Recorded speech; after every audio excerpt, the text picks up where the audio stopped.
city of the unwritten. A city that's given so much. A city of people who aren't afraid to get their hands dirty.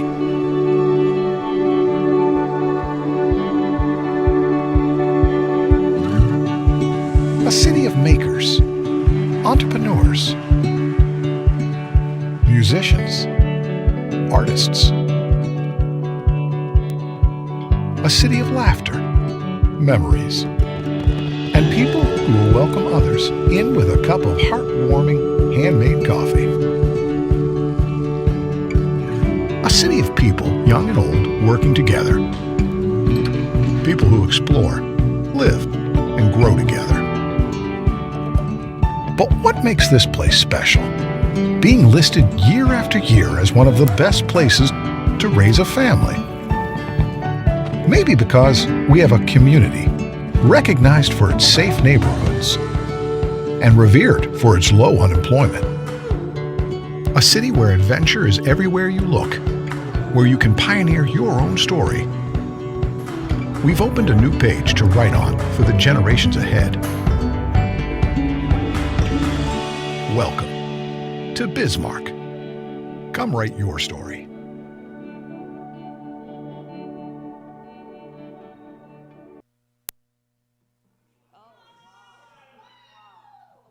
One, two, three. Good morning, Bismarck. It was still, I don't know, medium. I would say medium.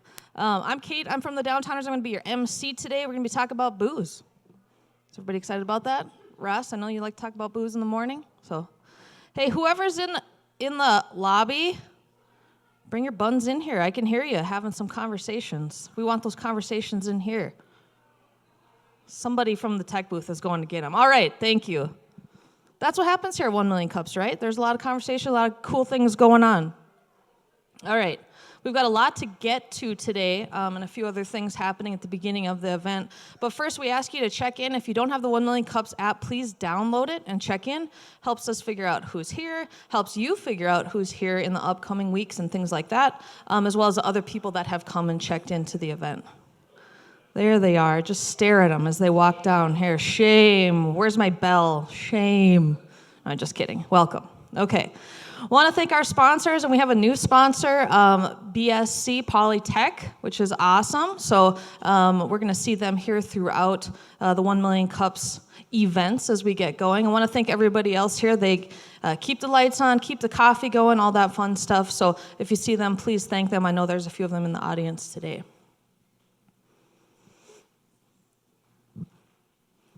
That's slow. I know. What is 1 Million Cups? If you're new, 1 Million Cups is a free weekly event where we bring an entrepreneur or a community builder onto the stage. They talk about their challenges, their successes. We pepper them with questions for quite some time, so get ready, Chris. It's just, they're coming at you fast. And then we really want to, essentially the goal is to see if we can change our community by sharing 1 million cups of coffee together. Carl's not here, not sure what the count is, but got to be in the hundreds of thousands of cups.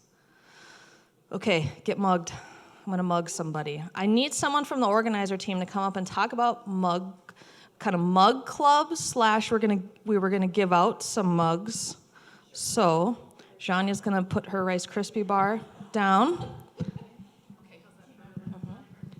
Okay, so we are launching our new You're 1 in a Million Cup Club, right? You're 1 in a Million Cup Club.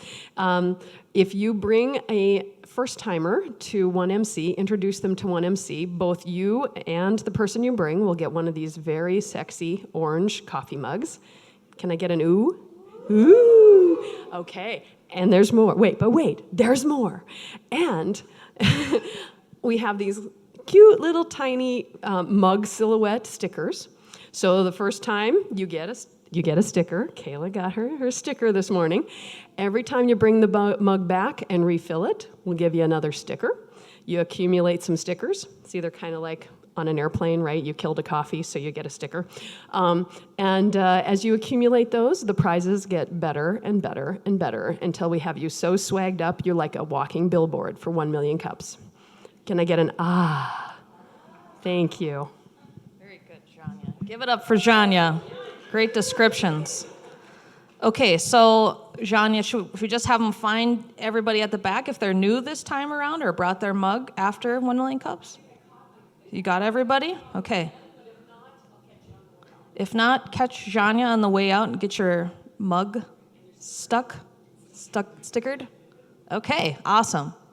Like I mentioned, we usually do a robust Q&A after the presentation. So after Chris gives his presentation, Ross is going to be our mic runner. He's a newbie on the organizers team, so you can haze him or don't pinch or anything like that. But then we'll ask some questions, I know, sorry. Usually the first 1 million cups of the month, we also do a live job board. So if you have a job in your business or your organization that you want to talk about, please come up. You don't have to have a slide. I know Lake and I put like a that for you. Okay. The snow adds such a cool vintage effect. Hi everybody, my name is Lake and Ani. I'm program director at the North Dakota Women's Business Center. I'm breathless. Okay. So we have a couple of job opportunities that have opened up. One of them is our executive director position at CTB. So if you're curious about that, you can come see me for more details. Additionally, we are looking for the yin to my yang. So we need a program manager to work alongside me in Western North Dakota. Okay. That job description hasn't actually been posted yet. We're still finalizing those details. But again, would love to have a conversation with you if you think the North Dakota Women's Business Center might be a place you want to hang your hat. Okay, thanks. All right, my name is Peter. I work here at CoSchedule. If you're unfamiliar, CoSchedule is a software startup. We joke, not sure when we stopped becoming a startup, but we've been around for about 8 years now. But we have positions, as you can see, available in almost every one of our teams. So if you know somebody who is interested in the tech industry, sales and marketing, also positions available. So go to the link at the bottom and check out those positions.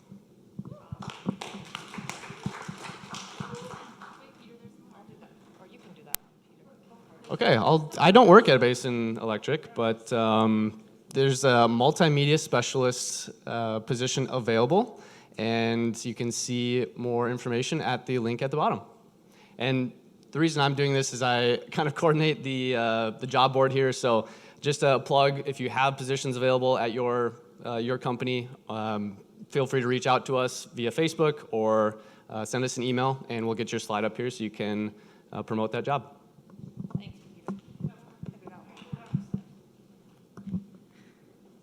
My name is Allie. I don't have a slide, but I work at HDR. We're an engineering firm in town, and we're located all over the U.S. And we are hiring a graphic designer to support our strategic communications team in North Dakota, South Dakota, and Wyoming.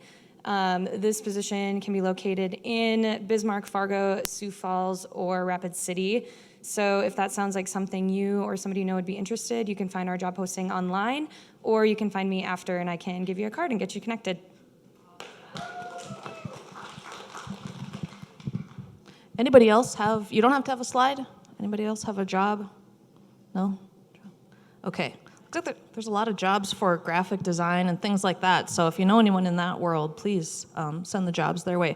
Okay, community announcements. There was a reason Lakin was still staying here. If you have a community announcement, again, you don't have to have a slide. Come on up, let everybody know what you got going on. Thanks, Kate. Hit me with it. There we go. As always, there's a lot of things going on at the North Dakota Women's Business Center, and I wanted to tell you about 3 of those opportunities. We've got 2 paid, 1 free. We'll start with the free, which is your far right. Business Builders, this is coming up September 14th. Again, it's free and virtual. You can find more information at ndwbc.com. And they'll be talking about doing business with the federal government, which I'm sure is very interesting. The next I wanted to mention is Core Women. That's coming up September 16th with Marissa Nielsen. She and I did Facebook Live yesterday. She joined us from Orlando, Florida, where she speaks all over the country, and she's coming back to Bismarck pro bono to pour into you. So $25, you can learn how to live life rich in personal, professional, financial, et cetera, et cetera. Again, learn more, ndwbc.com. And then our North Dakota Women's Business Summit is coming at you October 28th, and we are, yes, education, inspiration, and networking. So we're going to be at a different venue. Typically, we've been at the Event Center. We're moving up to the Heritage Center this year. Really excited about a change in schedule, and we're doing a little change in the format of the summit too. So we took the COVID opportunity to do a little shakeup in the programming. There are some limited sponsorships still available. So if you and your organization want to tie your name to this bus, please see me afterwards or send me an email, get a hold of me in some way. We would love to have you there. More information, again, on ndwbc.com. You can find tickets on Eventbrite. Anyone else have other community announcements? You do not have to have a slide. All right. Oh, we have one from online. Okay. Don, can you hand her the mic? So Marnie online says, my son is having a great experience as a co-schedule intern.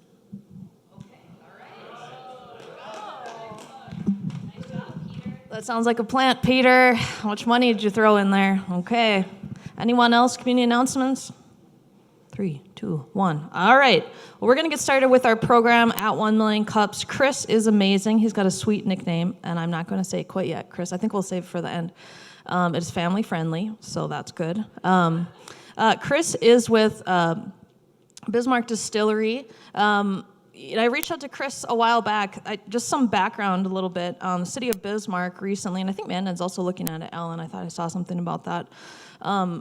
Recently created a small distillery license. So if you want to have a distillery within the city of Bismarck and within specific zoning districts, that's something that's available to you now. And Chris was kind of one of the ones I was pushing that and was one of the first ones that was able to get his license. So we're probably going to see some more moonshiners like Chris around here in Bismarck.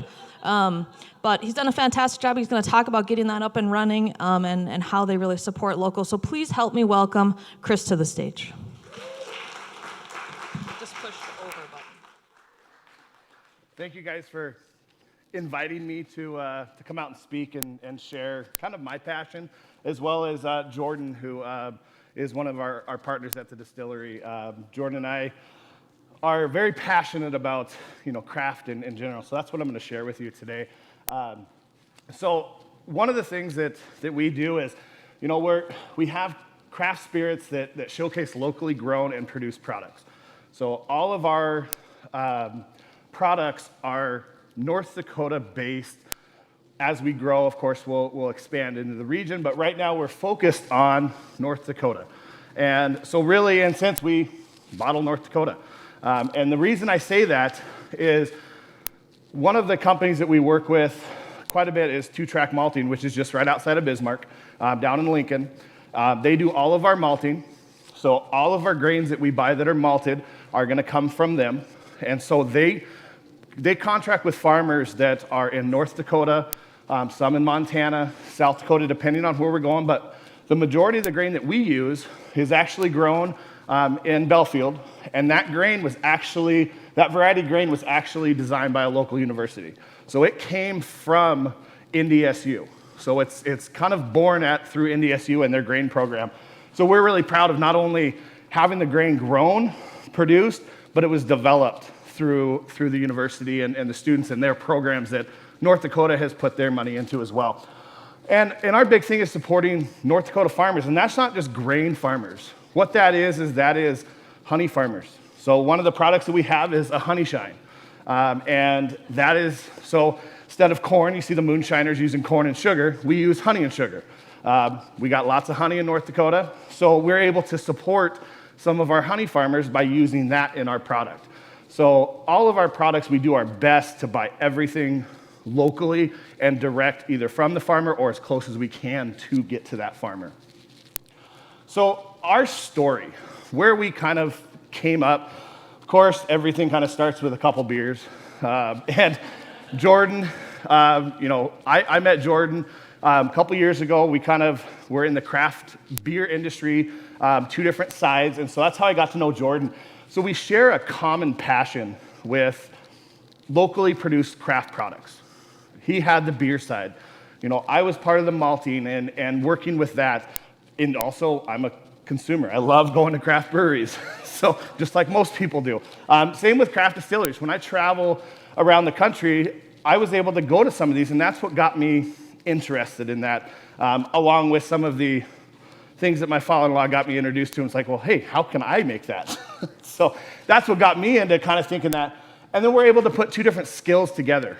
We're able to put the distillery skills, the brewery skills, business skills, just all the stuff that Jordan and I have kind of put together and to create Bismarck Distillery kind of came down. And honestly, if it wasn't for COVID, I don't know if we would have actually had time to do this. There was last March, I think March, April, when we had the shutdown. Everybody was shut down, couldn't go into craft breweries. Well, I had gone up and worked with Jordan, and I was sitting up there, and we're like, hey, let's toss the idea around about a distillery. Can we do this? And a couple beers in, we're like, hey, let's, this is a crazy idea. We're in the middle of a shutdown from a pandemic, and we're talking about trying to create another business. So we were able to come up with a plan, and it took about a year, a little over a year, to one, get the licensing finalized. I had a lot of the distillery licensing through the federal side, had not done the state side or the city side quite yet because we weren't quite sure where we were going. So it took us that, then we worked with the city, got the state, and then we had to get some ordinance changed because before we came along, a distillery could only be in an industrial area. Well, that's, if you think about like Richardson out there, when the ethanol plant, honestly, that's a distillery. All the way to the point where they denature it, that's a distillery. And so that's kind of the industrial thought behind what a distillery was to Bismarck. So we went in and said, hey, no, a distillery can be this. And so they changed the ordinance. We were able to share the location with Bismarck Brewing, share the brewery, so we actually brew all of our wash is what the distillery calls, or for those who are in the beer industry, wort, and we ferment it, and then we distill it up there. And so we're able to kind of together build both businesses because we can, as you can see, you've probably seen a very similar logo to what Bismarck Brewing has, is Bismarck Distillery. And the reason we wanted to do that is branding, is really looking at that to where as Bismarck Brewing grows, as Bismarck Distillery grows, you're going to see us in the liquor stores, on the shelves. Well, you're going to see whiskey on one aisle. You're going to see rum, moonshine, vodka. But then you go back to the beer aisle, and you're going to see a very similar logo. So it's creating that brand within North Dakota that just says, hey, that's a North Dakota logo. And, we are kind of chemists when it comes to it. We're crazy. That's how our peanut butter whiskey came about, is just randomly getting something and just throwing stuff together, and it turned out really good. So it became a very popular product by just screwing around on there. Hit the right button. So what our vision is I've kind of touched on a little bit of it, but is growing and creating multiple products that support that North Dakota-based product, but then also something for people to enjoy. One of the things that not all of us out there enjoy straight whiskey. Not all of us enjoy straight moonshine. Even some are like, rum is a little too much for me. But then you get some of the flavored stuff, and you're like, hey, that's right on where we want. Those are kind of the things that we look at and say, yeah, there's this group, but there's also this group out here. And one of the ones that, I don't think I have a picture up here on it, but I might. But our Lazy Turtle, which is a tropical moonshine, which we took our honey shine, and not many people like to drink straight shine. It's flavored. It's absolutely good for people who love whiskeys and things like that. But it gave the opportunity for people who maybe wanted to do something, but it was a little less, harsh, when it comes to the true word of what that is. And it gave it an opportunity. And so what we're doing is we're trying to find what our consumers want, and we're adjusting to that and creating something new, something fun, something that you might not find. Maybe it is found in the store, but it's not local. So we're kind of doing that in there. We also plan on growing our distillery to a new location. We're in the process of looking at these opportunities to open up and spread our wings a little bit. We're fortunate to be able to kind of have an area with Bismarck Brewing and kind of start out with a slight customer base and build from there. So we've kind of proven our business plan. We had a little help, of course, with the brewery, But we're able to then, so we're going to look to expand that.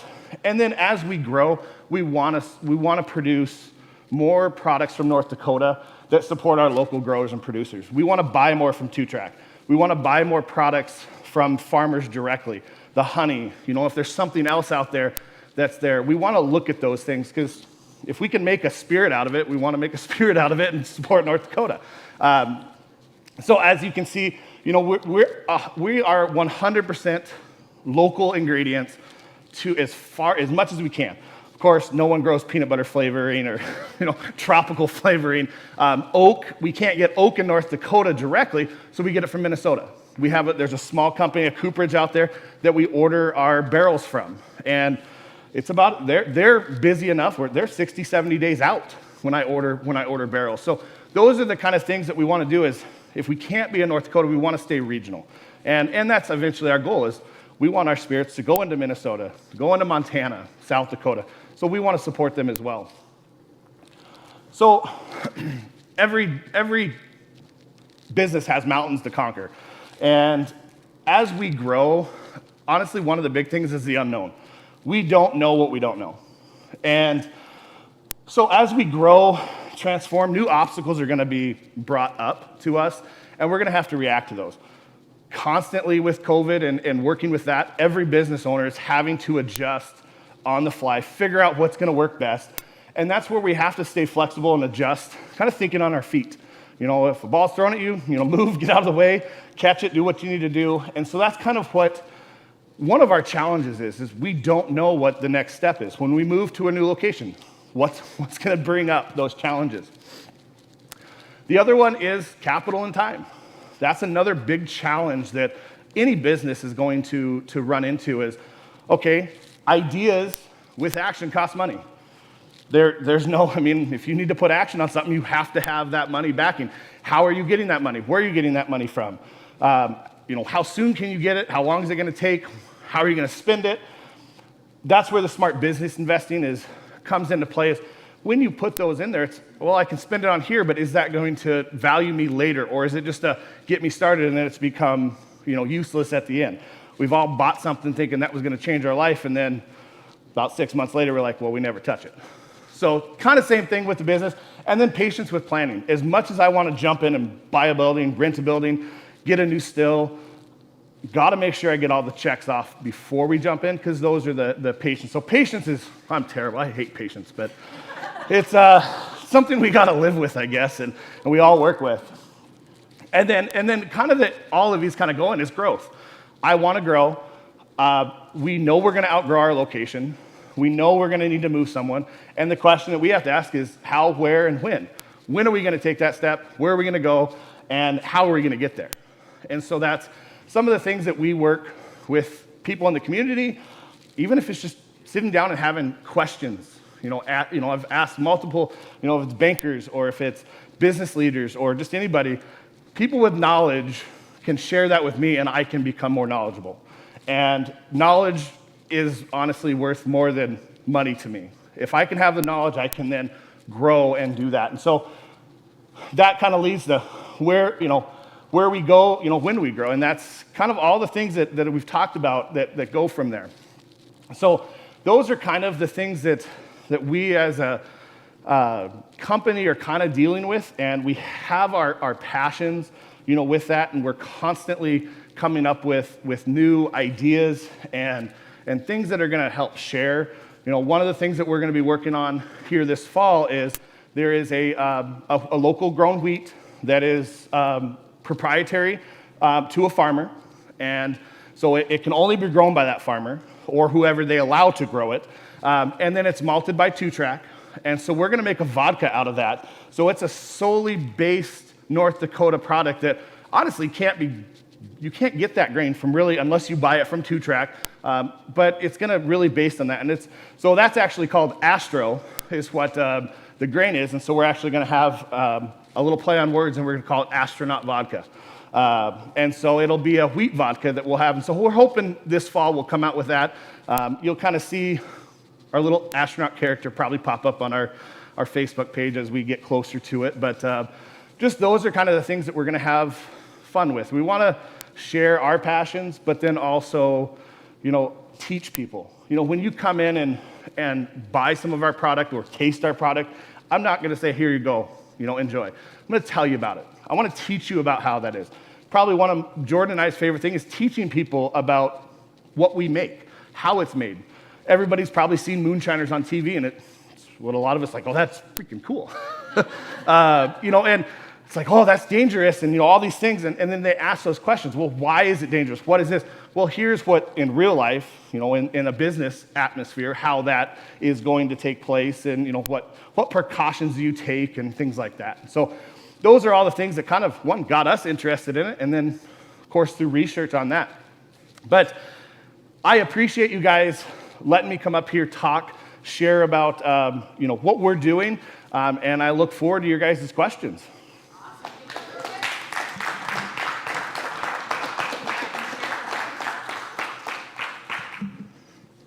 A lot of things here. Ross is going to be our mic runner. He's right there. So just put... Oh, we got some Ross fans. I also feel like that was a plant. So Peter and Ross, you guys are really... Okay, all right. I don't either. I was just looking. It's towards the back middle somewhere. Okay. Well, that woke everybody up. That's the danger of running the mic, It gets pretty crazy. So if you got any questions, throw your hands up for Chris. There's one in the way back. Chris, before we get to that question, I have a potato-based nickname also. My name's Kate, so people call me Cater Tot. I hear that you might have a potato-based nickname. So as you might have seen on the very first slide, my last name looks like fries. It's pronounced freeze. But so back when I was playing, I was probably Babe Ruth, playing 13-year-old. All the seniors of the team or the veterans gave nicknames to all the rookies. And first name's Chris, last name looks like fries. My middle initial starts with a P, so Crispy Fries. So you'll always remember me on that. Okay, we have a question in the back. Crispy, how you doing? My first question is, do you have any samples this morning? I don't have any samples. It's kind of a taboo before noon, but doesn't mean I don't break that. But and my coffee is not filled with peanut butter whiskey either. It's just coffee. But though, if it were an evening one, absolutely. But you come up to the distillery, the brewery, we can get some samples for sure. We can get an evening one, yeah. All right, so on a more serious note, what challenges do you have with distribution in distillery, and not necessarily locally, but anything that would be beyond locally? So our kind of the question is just in terms of distribution and getting out. Some of the challenges we run is we are small. So as we grow, we have to have, if we're going to distribute, we have to be able to produce enough to keep up with the demand. So we're very careful on getting our product out there to make sure that we have enough to distribute, but also distributors do want to have a larger scale. So sometimes being small, that's our challenge. Fortunately, with the distillery rules and things in the state, I can self-distribute, so I can kind of handpick some of those locations. And we are going to be looking at doing that here in the next 6 months or so. But it's just one of those that I would say the challenge is just growing and making sure that we can keep up with production with where we're kind of started. We really only started about 4 months ago. So we're still learning even our own products. We've gotten our first big batches through, made our product, and so now we're learning from what we did with that to make them better for the next go around. Awesome. If you have a question, throw your hand up. You can also use the hashtag 1MCND, and we'll ask your question for you. A couple questions up front. I also have a question about how you name some stuff. I feel like that'd be the funnest part of this whole shebang. I am going to give 100% of the credit to Jordan on that. I am terrible at naming things. He's not here, so you can take all the credit if you want. Yeah, normally I could just take it, but no, I can't, because when it comes to naming stuff, and if you ever see any of his beers, he just has some things that he can just name. But like, for instance, the peanut butter whiskey. We were trying to figure out something to do with, I picked the squirrel or chipmunk or whatever with that, and we're trying to come up with something. He's like, packing peanuts. And I was like, I hate packing peanuts. They drive me nuts. They're getting all over the place. But then I sat on it. I was like, oh, it's something that really kind of plays on words. Same thing with comb over. Yeah. We're like that was one that he came up with pretty quick. actually, it's like, oh, we use, honey, and there's the honeycomb, comb over. And then so we have the bee with the comb over. And so I pretty much, I'll take the credit for getting us to the character, but the name, all of that kind of is somehow in Jordan's head that he comes. Lazy Turtle was the only one that I'll take a little credit for because that's always been in my mind. I always wanted a beer called Lazy Turtle, and now it fits perfectly with our tropical moonshine that you drink enough of it, you become a lazy turtle. I love it. Evan. So what kinds of spirits are kind of a sweet spot for a small distiller? Obviously, 18-year-old single malt scotch isn't probably going to happen for a while, but kind of what is a sweet spot that you can do a quick enough turn that you're not kind of caught up in some of those kind of... Yeah, no, that's a great question. And in terms of what spirits are kind of something that a craft distillery focuses on, and I'll say that I'm still learning exactly what that fit is, but the way I look at it is I don't want to stay inside a box. Our honey shine, for instance, it was, honey shine, most shines are clear. Well, we put it on oak, and I only have it on oak for about 8 hours. And it actually is you get a lot of that flavor from it. Is it by the book? No. So I think it's a lot of it is finding out what the customers locally want. There is nobody who does moonshine in North Dakota. So I was like, well, that might be a good spot. Honey was just something that I stumbled upon when I was, I guess, kind of getting ready to do this. I started out, I was like, oh, I want to do rum, but I hate working with molasses. And rum has to have molasses in it. And so I got honey from my neighbor because they have a farm with a bunch of honey, and I was like, hey, let me try it. Made it, and I was like, hey, this is really good. So that's kind of what led it there. So really, I think it's some trial and error, but then also just kind of just being unique and creating something and building off of that. You mentioned moonshine a couple times. What puts a spirit into that category? So really, moonshine from the federal government does not exist as a category. It is a specialty spirit. So really, it doesn't fit in whiskey, it doesn't fit in rum, vodka. All of these ones have specific categories, and you have to follow guidelines. So when you do whiskeys, you have to still it in under 160 proof, and you have to store it in oak barrels, or it has to touch an oak barrel. Those kind of things. And so really, moonshine is just something that is just a specialty spirit, and I think moonshine just over the generations of distillers and things like that has kind of become just honestly a kind of a household name. Everybody knows what that is in terms of what moonshine is. But and there's probably a distiller out there who probably gives a way better definition than me. But to me, based on going through it, it's a specialty spirit that doesn't really fall into a category. And where can we get these lovely spirits locally? So all of our spirits we have for sale, all the bottles and even some tasting and single pours at the Bismarck Distillery location, which is where Bismarck Brewing is, and Ale Works up in the loft part. So Bismarck Brewery and the distillery share the loft upstairs, and so you'll see the bottles on the counter, and so you can buy all 3 of our products, and then you can also buy even some mixers that we've done. And so we joke about this, but everybody's probably been in college and mixed Crown Royal with beer and done the Boilermakers and all those things you do in college. Well, we have a mature Boilermaker is what we call it. And we take some of the beer that Bismarck Brewing mixes, and we actually mix it with our spirit. So Cranberry Blood Orange and Daisy are 2 of the popular beers that Bismarck Brewing brews, and we take our Lazy Turtle, and the customers actually mix those. So you'll get a 10-ounce pour of the beer and a shot of the spirit. So one, you can taste the spirit alone, but then you can mix it together if you choose. And so it's kind of one of those things that allows both businesses to play off each other, but it's unique. And we do the same for the darker beers at Bismarck Brewing, is we take our peanut butter whiskey and mix it with that. And probably one of the more popular ones is the Pain Perdue, which is a French toast porter that Bismarck Brewing does. And we give the option for someone to mix in a single pour of the peanut butter whiskey, which completely changes it, but gives a very unique, mixed drink. So that's where you're able to find those and get that information. I'm so hungry and thirsty right now. I know. Breakfast in a glass. Yeah. Scotty.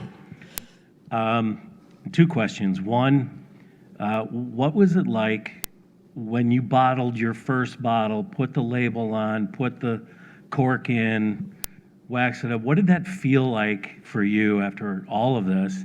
And then the second question is, have you thought about a mead product since it's all honey-based? So first question to kind of answer is that feeling that we had when we actually put a bottle together. It's one of those that, you know, when you think about something for so long and all of a sudden it sits in front of you, it doesn't meet my expectations, the first thing that came to mind. You know, and I am probably the hardest critic of my own stuff. I brewed beer for years, hate all my beer I brew. People love it, I hate it. And this was something that I looked at and I said, this actually kind of, it came together as a plan. So I was very proud of it. And I think, you know, when I saw that, it really made that, you know, saw that vision come to life. And I think that next step is once I truly see it on a shelf of another business, that's going to be that next step of, hey, this is a very cool thing. I've been a part of having beers made with product that I've produced. This is that next level of I've produced kind of a lot of the stuff that's in this. And so seeing that step and just sharing that story, it's awesome. To answer that second question, as far as mead, we can do a mead-based, really that's kind of what we do with the honey shine. And the reason we do sugar as well, so it's sugar beet, sugar from Fargo area, is because sugar is going to ferment a lot faster, and honey is slower. But if we let honey ferment out, you're going to lose a lot of that honey flavor, that sweetness. It's going to go away because the yeast is going to eat it to create alcohol. In the future, we very well might make a small batch that is just 100% honey. But what I want to do is, the reason I use that sugar is I want to create that alcohol, but I want some of that residual flavor left within that spirit. So when I distill it, you get that slight sweetness. And so that's kind of what the honey shine kind of does. It gives you the oakiness up front, and then you get just a slight sweetness. It's not like, oh, I'm tasting honey. It's just that slight sweetness on the end. But again, it depends on the palate that is tasting it. If someone is not a whiskey drinker and is not someone who drinks it straight and tastes it, they're going to like, oh, this bites. But then there's some that are used to that, and they're like, no, this is very smooth, and nope, there's the oak, there's that. So it's also teaching that to people. You know, when I ask those questions and I give it, it's like, okay, this is what you're going to expect.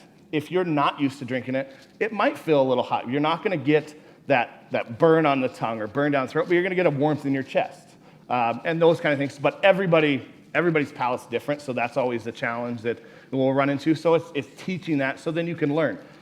I was that way with brewing when I got into it. I hated IPAs, hated them. You know, and a lot of people out there might be the same way. But I learned why those taste that way, which allowed me to learn about them, which now I enjoy IPAs. So just those kind of things, it's that progression that you can help the consumer take. Question there. Okay. I have a planning question. How do you plan for crops that one person can only make? It gets hailed out. How I'm thinking the honey. I know there's a severe honey shortage in North Dakota. We got honey farmers that they don't even have one full hive of honey this year. How are you planning to still have the product to make this if we don't have it? We don't have it. No, and that's a great question for those. And as to kind of go on we'll start with the farmer in terms of like the grains and things like that, because those are grown by one farm.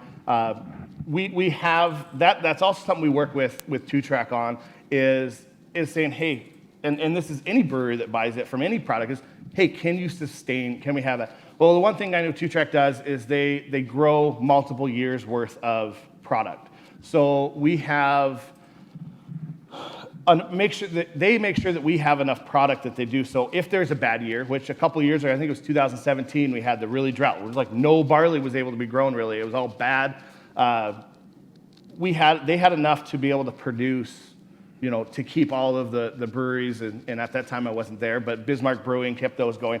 So those are some of the things is working with our producers. As far as the honey side, that one kind of plays, you know, with that. If we're not able to get the honey that year, we might make a batch and that might be all we can get. And that's where it kind of comes into distribution, where that's part of the craft is we want to make sure that we're supporting the farmers, but if we can't get it from them, really that product might have to wait, you know, 6 months, which sometimes creates a demand. Might have to wait till the next year. Hey, we finally got this out. It's going to help create that demand for that specific product, but doesn't mean we're going to just drop that product. We're going to create something right behind it that'll fill that void and try to do it. If we have to, like if it was so bad to where we couldn't get honey anymore from North Dakota, of course we would probably have to take different, actions, just like we do oak and go to Minnesota. We might have to go outside of the state to bring in product. There is, plenty of breweries and plenty of suppliers that have honey. I just prefer to work with all of our local before I go outside. And I've talked to, we go to the trade shows and you see the honey booths and things like that. I'll talk to each one of them before I ever decided just to order a 50-pound pail from a distributor that's sitting on a shelf somewhere in California. So it's a concern, but also it's one of those that if I know it's coming, sometimes I'll try to bulk up, but with where we're at in the size, I haven't really had to push too much on that, but unfortunately, if we have to pull a product off for a year to wait for the next season, that's what we'll have to do. I mean, because we want to stay craft, we want to stay local. It's not worth us just to make a product and just go buy it from somewhere else. I'd rather just wait, hold off on it, be patient. Like I talked earlier, I hate being patient, and wait until we can get that from a local farmer.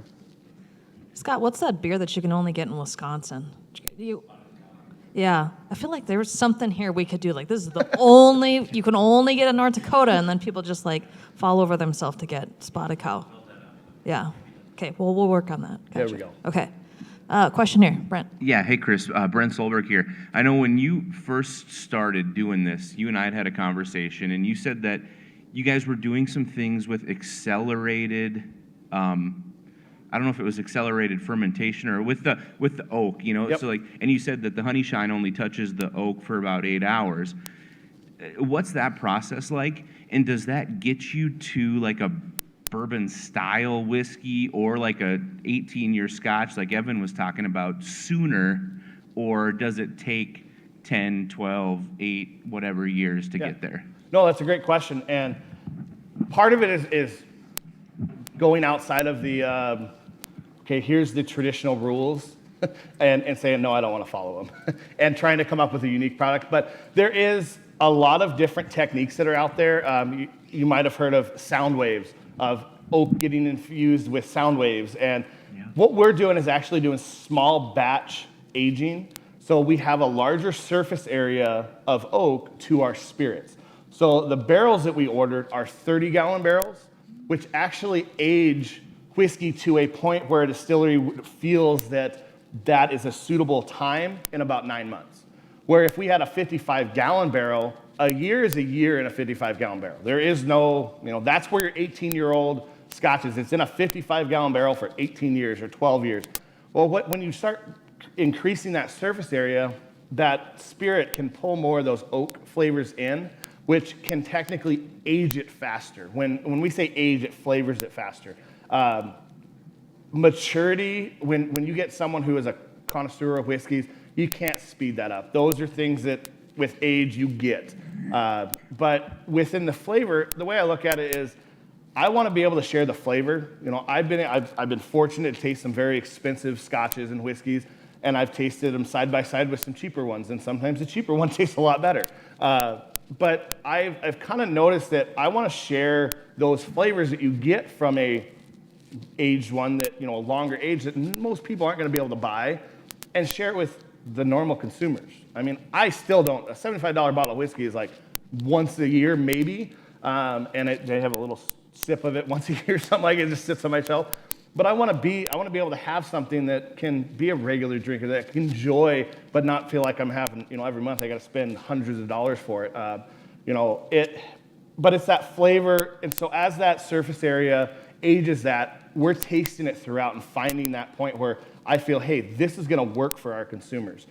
So the honey shine, we actually use oak chips, and so we put about 10 or 15 pounds of oak chips in a bag, and then we soak it in it. And really what I did is I started out tasting it about every 2 hours. And I was like, okay, nope, this isn't where, and I finally got to that point and said, yep, this is where I want it. And we had one guy taste it before we put it on oak, and he's like, there's no way you're gonna bottle this. This is, it's honey shine, it's moonshine. It was spicy, it's like, it bit you. It was harsh. And I said, just wait. 8 hours later, you taste it, he goes, wow, this changed it tremendously in 8 hours just with oak chips on it. So part of it is just experimenting and saying, hey, can we use other things? And that's where it gets out of the tradition of, hey, you got to use a 55-gallon oak barrel, and it has to be this, and it has to be that. The barrels that we actually are ordering are 30-gallon, but they also have honeycombs cut into them, or slats. So what that does is allow even more surface area to get on the wood. So instead of a flat piece of wood that it's up against, it's a flat piece of wood with slits in it so that spirit can go in there. So as it flexes and pulls in and out through the heat changing, that is pulling more of that oak flavor in. So we're hoping that, our single malt whiskey, which if it was made in Scotland would be called Scotch, but this is American whiskey, and that's our farmland American whiskey, will be out probably early next summer once our barrels show up, because like I said, lead times on barrels are so far. We'll put that in, and that'll age for 8 months, 9 months, and that should be about where we want it. If it's sooner, if it's later, we'll find out what works best for that. So that's kind of what we're doing, is we're using different technologies out there that might not be as common, but are starting to become, with the craft industry, becoming more popular. And there's a couple, I believe, a bourbon or whiskey in New York that's won awards, and they do 20-gallon barrels. And it was the first one to really come out that was not your traditional way. And people are like, oh, you can't age without true age, and they've been proven wrong. So now it's starting to kind of become a normal thing, kind of like how the craft beer industry, you can't do it without doing what the big companies do. Well, they've changed that and said, no, we can do it, and we can prove that it's it works. Evan. I guess necessity is the mother of invention, right? You get all these small distillers. I would guess things are gonna happen. They're gonna make that more viable. Love that you're working with 2Track. They've been on our stage here. Sounds like they're a good resource to you. In your craft, what other mentors, resources, do you have sounding boards that you can go to kind of keep elevating your knowledge? So I do a lot of, I'll say, I learned, a lot of the stuff by just doing research, reading books. I hate reading, so I try to find a YouTube video, someone teach me. But yeah, exactly. Let me show the video. The book's better than the movie. No, movie I can watch. I can't read the book. I don't want. But so a lot of it is finding things online, using other people's experiences, posting on forums, talking with people, reading through those. When it comes to distillery stuff, just working with people. When I first started looking, I went out when I was visiting my parents in Seattle. I went down to one of the distilleries and I said, hey, I'm looking at doing this. What did you do to get to this spot? How are you doing these things? And so I used them as a big one. But outside of the distillery, it's honestly anybody with knowledge. I want to be able to at least absorb, and then I can use what they give me. Whether it's banking, whether it's building stuff, all of those. Pulling information in from people is important. And there's a lot of people that are more expertise on a lot of things than I am. Sometimes I jump off a cliff just because I think it's a good idea, and I'm hoping I'm going to land, but I'm using everybody else's knowledge to help me get to the bottom safely. Because sometimes you have to take a step to get there, and sometimes it's scary to take those. But it's people's knowledge that I really try to absorb and use that to build the blocks to where we're going. If you want to be part of Chris's parachute, let us know as he jumps off the cliff. I've already fallen, so let's just build that trampoline. Okay. Kayla. Okay, two things. Once, I had a gin and tonic ice cream, and it was really good. And all of the flavors you've listed, I would eat as an ice cream. I'm just saying, we've had some ice cream people up here. We definitely. You could be in another, yeah, you could be in another aisle at the grocery store. Two, I've been on several beer brewery tours, but I do not know what a distillerying process looks like. Can you quick explain, like I'm 5, how do you turn a wheat into a delicious beverage? I can actually hit on that. So really, for those who have seen the brewing process, the process up to the fermentation part is exactly the same as brewing. So really, we are brewing beer to the point where it ferments to beer. We don't add hops a lot of times. We actually are going to be doing some craft beer spirits, which is made from the local craft breweries, and we take that spirit and ferment it and age it on oak and make a kind of a unique small batch whiskey from that. So we're working with a couple breweries here in town that we are buying 5 or 6 kegs from. We're gonna have that, we're gonna distill it, and so the beer that they make is now gonna become a whiskey. And so that process through the grain, milling it, mashing it in warm water, basically making barley tea is what I call it, and then putting it in fermentation and then adding yeast to create alcohol. Once that process is done, then we put it in a still. And the still is basically a big vessel that we can heat up, and it has a column. So everybody's kind of maybe seen some of those that are out there. There's different columns. Some, think about it, has little ports. It looks like a ship going up. The side. Some are just a big bubble on top. And what you're doing in that process is you're heating that wash up to the point where alcohol evaporates. And so alcohol evaporates well below water. Water's 100 or 212. Alcohol starts actually evaporating around 150 to 160, and that's when you get some of the methanol and those dangerous gases that you hear. Hey, if I drink this, I'm going to go blind. Yes, to an extent. If you took a ton of it, yes, you are. But what we do is you take all that and you throw it away, or we use it for cleaning supplies. I've actually taken a marker and drawn on the wall and dipped my finger in the spirits come off and just wipe the Sharpie marker off. It's like you couldn't, like it's basically acetone and paint thinner is really what it is. That's what it smells like too. So we throw that away, and so that never touches the product. Then as it grows up in temp, you're getting different levels. So there's really 4 cuts that you'll hear in the distilling world. You'll hear the 4 shots, and that's that methanol. That's that stuff that they say if you drink, you'll go blind. Those get thrown away. Then there's the head cut, and that's going to be the first cut. And so a lot of that is the sharper, it's harsher flavors that definitely taste like alcohol. It's not good. And then there's the heart section, and that's the section that, of course, you want to keep. And so you'll take that, and that's what we bottle.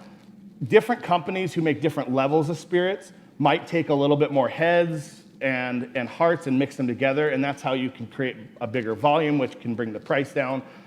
We want to keep as close to the hearts as possible because that's the smoothest.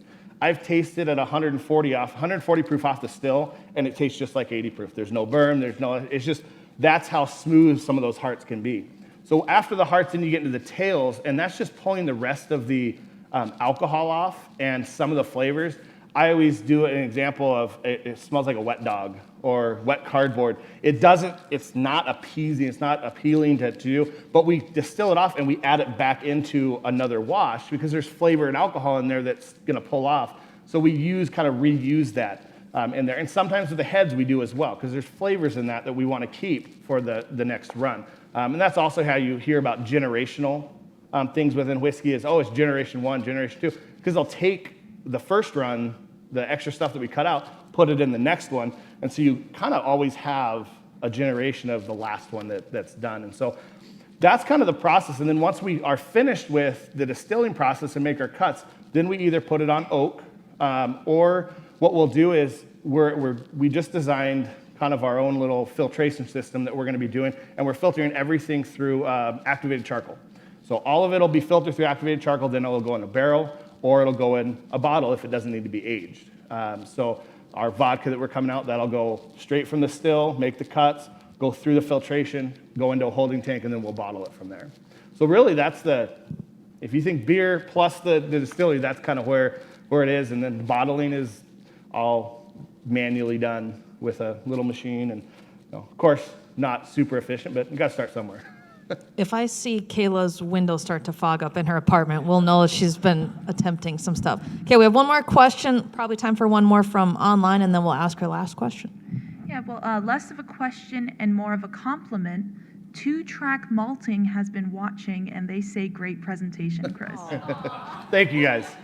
A lot of plants going on here. We have time for one more, and then we'll ask her last question. Hi, yeah, congratulations. It's a lot of growth in 6 months. Thank you. Okay, so I'm always interested in how somebody comes up with their pricing structure, and then also curious, how does the weather here play a part in what you brew? I don't know if it plays anything, but you're talking heat fluctuations and blah, blah, blah, blah. Yep. Okay, thanks. Yeah, so pricing really kind of comes into, making sure that one, we can be sustainable at selling it at that price, but then also not overpricing it to a point where it becomes unreachable for the normal consumer. And that's kind of where, could I sell a bottle of whiskey for $7,500? I've been told yes. Do I want to? No. maybe there'll be someday down in the future that we have this special release, we do that. But the biggest thing is I want to be able to be attainable by everybody, so the masses can get it. I'd rather sell 100 bottles at $50, just throwing that number out, than 10 bottles at 100. Even if the numbers are equal, if I profit the same, I still rather sell it to 100 people than just 10. Not just because I don't want it to be this special thing that only 10 people can be a part of. I'd rather it be obtainable by everybody and kind of reach everybody, because it's the brand, it's selling North Dakota. So that's kind of where I look at the pricing and doing that. And then as far as the weather, a lot of the stuff is of course in a building, so you kind of have fluctuations. You're going to have the natural environments, but it doesn't affect whiskey too much or any of our spirits. We kind of have to adjust because there is going to be evaporation. The warmer the temperatures, the more water evaporates out of the barrel. The lower the temperature, the more alcohol kind of evaporates, and that's that angel share that you'll hear people talk about. So there is that happy medium, but you kind of just work with what you got and adjust from there. Awesome. Well, we always ask the same last question. This is Ross's first time running the mic. So Ross, I'm so nervous. If you can remember it, please ask our last question. So Chris, first from me, thank you. This is a great presentation. And for the 1 Million Cups community, what can we do to help you succeed? So that was a question when I first got proposed that. It's a hard question to ask, but the way I look at it is, and I've kind of mentioned it, is everybody who's watching, who's a part of this, has a knowledge in different fields that honestly, there could be something, whether it's banking, whether it's real estate, whether it's just business practices, different things that are unknown to me. I don't. I mean, yes, I own a business. Am I, know everything about it? No, absolutely not. And so there's things, grants that are out there that say, hey, well, have you looked into this? No, how do I even get information on that? Those are the kind of things that I feel like as a local business that we can use our community to help us grow by helping share the knowledge that you might have and saying, hey, what about this? Honestly, if someone comes up to me and says, hey, have you thought about this? And me to come and just block and say, I don't want your opinion, is wrong. I need to, because they might have something that is very valuable, and for me to take pride and put it in front of a block with that person really hurts me, and it also hurts that, opinion from that person. And so I feel like just knowledge that would be shared, that ideas that could come up, but also just community, involvement and support is big. But the knowledge is honestly the most important to me, whether it even is distillery related or, farmer related, all of that. Those are things that you can constantly be learning, and that's kind of where I look from. That is the community support, but also sharing of knowledge and reaching out and saying, hey, this is something. Have you thought about this? Nope. Tell me about it. Awesome. Well, give it up for Chris. Crispy fries, tater tot. We've got some awesome presentations for the next few Wednesdays, so please come check it out. We've got some dignitaries in the front that are going to be here next week. Also going to talk about UAS things the week after that. So please come back, join us at 1 Million Cups. If you know someone, they're probably not going to be as cool as Chris because he just kicked butt. But if you know somebody who wants to present or has a business idea or something like that, please send them here. They can go and fill out that application, and we'll see it, and we can move them through the process. So, we're not going to be around after Thanksgiving through Christmas. So there's only a few weeks left where you can shove a presentation in, and we'll try and get you in within 2021. So if you have your big brain ideas and you want to attack Chris after this, please do. Otherwise, we will see you guys next Wednesday right here. Have a good one.